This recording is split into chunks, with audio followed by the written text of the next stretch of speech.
Mexico plays host to roughly 35 million tourists from around the world every year, and most of them come from the United States.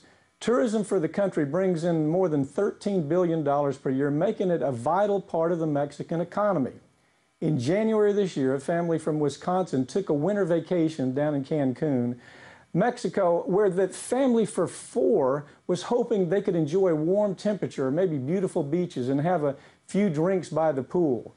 The parents and their two children, a 22-year-old son and a 20-year-old daughter, stayed at a well-respected and highly recommended resort. They had no reason to suspect that they would leave the country as a family of three. But that's exactly what happened. During the trip, the two children got ready for dinner. Not long after they finished their drinks, the two were found around the pool completely blacked out. The daughter, Abby Connor, was face down in the pool. The pair were immediately rushed to the hospital, where Abby awoke but ultimately died a few days later. People might be quick to blame the victims here. Maybe she drank too much and couldn't control herself, but that's not what happened at all. It was revealed that the alcohol that Abby and her brother had been drinking was counterfeit. It had been made primarily with ethanol, a common ingredient in both rubbing alcohol and paint thinners. After Abby's story went public, countless other American tourists came forward to reveal that they too had blacked out after ingesting small amounts of alcohol while visiting resorts in Mexico.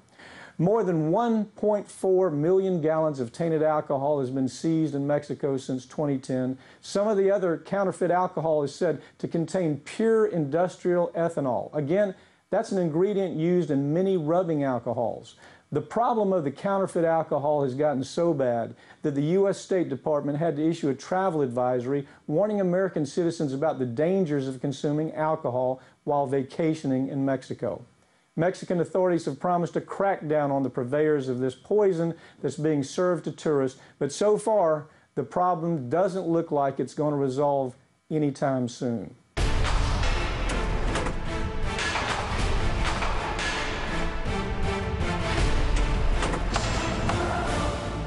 For more on this story, I have attorney Tim Maloney, who's representing the family of Abby Connor.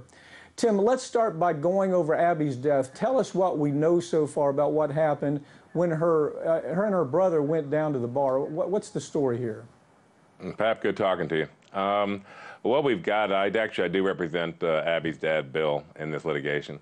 What we have is this, we had a nice folks came down to Playa del Carmen and stayed at the Iberostar Resort.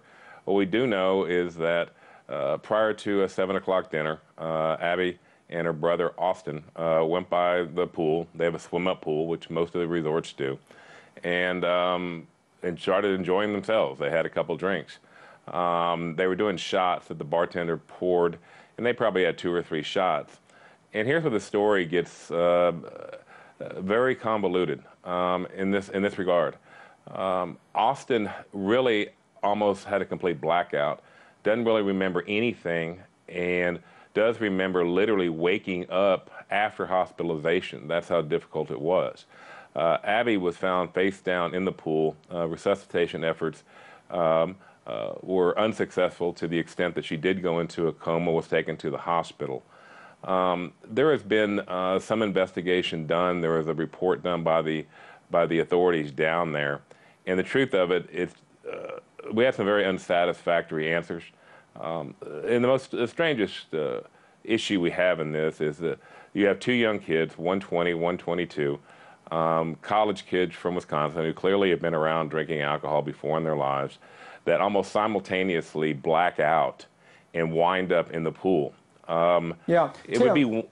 Let me ask you this: what has been the reaction of authorities? I mean, look, this story is not something where you're going to blame it on the kids. I mean, that's ridiculous. This is not the only time this has happened.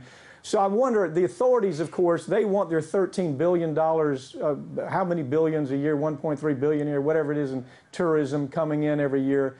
So are they trying to soft pedal this and say, oh, gee, this is just isolated, it doesn't happen very often? And they're always, it seems like when we've seen these stories in the past, you've got the authorities always trying to protect the hotel and the business. And in this situation, a lot of these big resorts in Mexico are originating in Spain. I mean, Spain has some of the biggest resorts in Mexico. So you got the authorities always trying to protect the man, so to speak, in these big resorts. What's been happening here? You've hit it pretty well. You know, you're talking about one of the, I guess, one of the two largest income producers in Mexico is tourism. And when you look at the area, it's called the Pacific Riviera when you go down there. It is nothing but these all-inclusive large resorts. And what the authorities are saying, two kids got drunk, fell into a pool, and drowned. And that is going to be their position. That is the position they've taken. Tragic accident. Sorry about it, but what are we supposed to do? Two college kids got down here drunk. They fell into a pool, and it's on them. The absurdity of the argument's obvious. In this case, that doesn't really even work because the time would not allow them to get that drunk between the time they left their parents and the time they were found. It's just a ridiculous story. But I guess the thing that's got to be most frustrating to you is you have a government there that's doing everything they can to protect tourism. You know, first of all, people are afraid to travel down there because of the drug cabals. That's part of the problem. Now you add this to it. There's the story about the deals that are where the hospitals have some kind of deal worked out with right. with thugs that are bringing it. There's all kinds of things going on down there. So what ends up happening is you got the government that's trying to protect their money. And so here you got a family, loss of life in this child, and it's going to be a very difficult thing for you to get anybody to do anything about it, is my bet. But let me ask you this: what kind of chemicals are being found in the alcohol? I mean, it's pretty apparent that it's not just alcohol, is it? Yeah, there's actually, Pat, there's actually, believe it or not, a very healthy industry of people who buy the empty bottles, of legitimate booze and then refill and then turn around and resell. Some of the chemicals, there has been as grotesque as paint thinner with tequila flavoring, methanol. There has been grain alcohol found. And again, one of the things I want to explain to you about the exclusive resort thing is that the economics of it, if you think about it, when you've got 4,000 or 5,000 people thinking they're all drinking premium liquor, you're not going to stay in business too long. So in other words, what has to happen for them to make these places work is they've got to sub it out. And what happens is people, again, think they're ordering, oh, I don't know, a shot of Patron. And what they're getting is what some guy made in his garage, and they stuck into a bottle. The difficulty, I do a lot of work in Mexico. I'm from Texas. I go down to Mexico a lot. I'm a fan of Mexico. I like the country. But what happens is, you pointed out correctly, like the Iberostar is owned by a billionaire out of Spain. Owns 100%, owns resorts all across the world.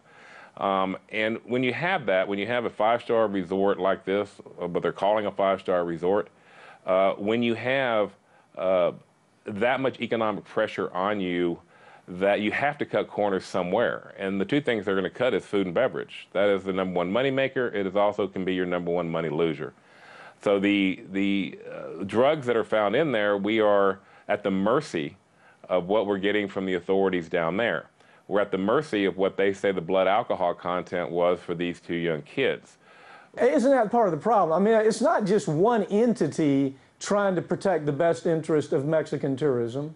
You know, you're going to have the police trying to protect that tourism industry. You're going to have even the hospitals trying to protect that tourism industry. And in the meantime, you've got Americans going down there staying at, say, you know, the finest resorts down there. I mean, right. You know, I don't even think you could, I mean, if you went to the Ritz-Carlton down there in Cancun, don't you run the same risk with some cat made the stuff in his garage and, you know, the Ritz-Carlton may not know what they're serving, but they serve it anyway. Doesn't there have to be some stopgap there for the Ritz-Carlton to, or whoever it may be? This does not involve, by the way, this case does not involve the Ritz-Carlton. It involves some other resorts. But when you think of quality, when you think of some of the best resorts in the world, you think of Ritz-Carlton. So aren't they kind of at the mercy of this scam too? I mean, aren't they kind of, isn't that part of the problem for them? I would respectfully disagree to this extent. What we're really talking about really are the all-inclusives. When you're talking about a Ritz, you're really talking about a different level of hospitality. When you're talking about the all-inclusive resorts, You know, when you're charging a guy $100 a night and he can have all he wants to drink and all he wants to eat, it doesn't take long to figure out that there's going to be some shortcuts that are going to be taken. And that's the thing about all-inclusive, is that is why it is such a imperative for people to be incredibly cautious about what they're being served. No, I think they know exactly what they're buying. I think they know exactly what's being put behind their bar. Hell, if they don't, they sure as hell should know. And the idea being that, oh, well, you know, guy delivered it in the truck. Well, you know, you do have tax stamps, you do have seals. You can certainly tell legitimate from not legitimate. It's why these people are professionals. It's what they do all over the world.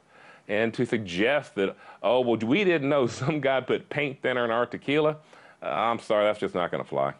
So really what I hear you saying is that the hotel itself has a huge responsibility. I mean, they can't just put it off and say, gee, we had no way of knowing, putting them on notice, but they're on notice. So being on notice that something's happening that shouldn't be happening, now they have a higher standard of care. They need to figure this out because it will absolutely devastate the tourism business down there. And if the government were smart, rather than trying to play along with this, they would terrorize. They would absolutely terrorize the folks that are behind this. Tim, thanks for joining me. Good luck with your case down there. It's a very, very important one.